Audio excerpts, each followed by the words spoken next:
Welcome back to Winnie's Travels.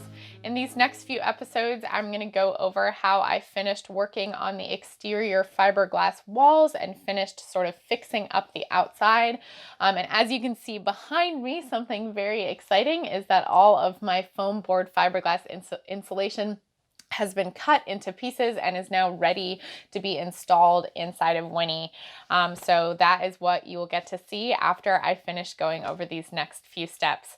So this first step, I'm just going to show you how I leveled the warped fiberglass walls of Winnie's old exterior. So yeah, let's get started.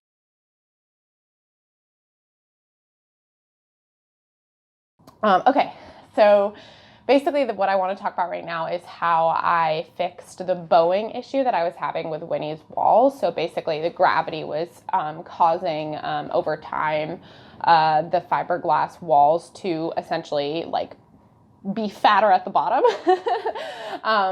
So Winnie was having this kind of, like, big hips thing going on, which I think isn't much of a structural problem. I think it's more of an aesthetic issue in this case, but it still definitely did not look great and probably is not great for Winnie's support either. So because the walls are so thin. So I had to come up with a solution to solve that problem. And again, classically, I used wood shims to solve this problem.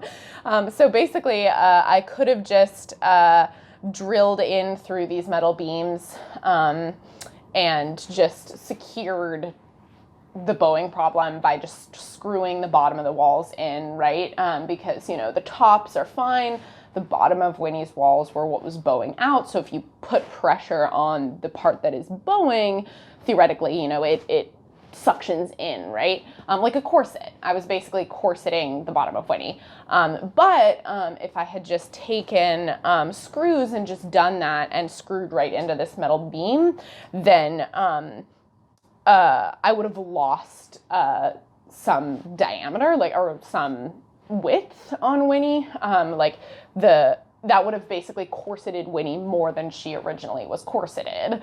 And it would have, essentially created a reverse problem where it was too tight as opposed to too loose at the bottom. So I just basically took measurements of how thick it was at the top and where the walls should be before they bowed out.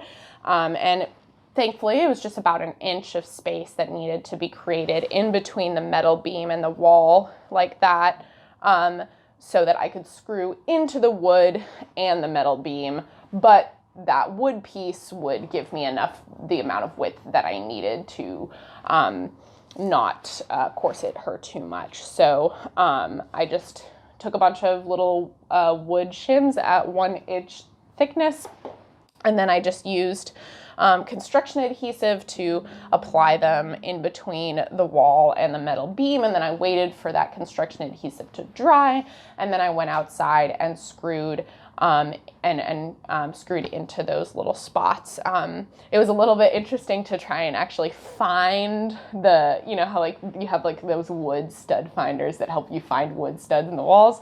Obviously I didn't have that in this case because these are not wood studs.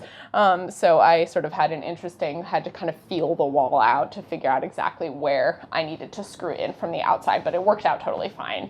And it was pretty easy, but it was a sort of amusing problem to have.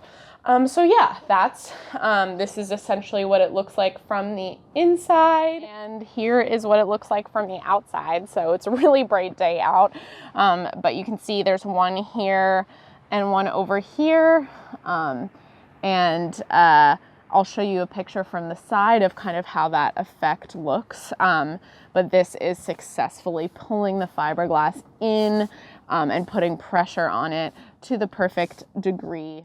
So these are the screws that I used for this purpose. I bought them explicitly for this, and then I've used them for other things.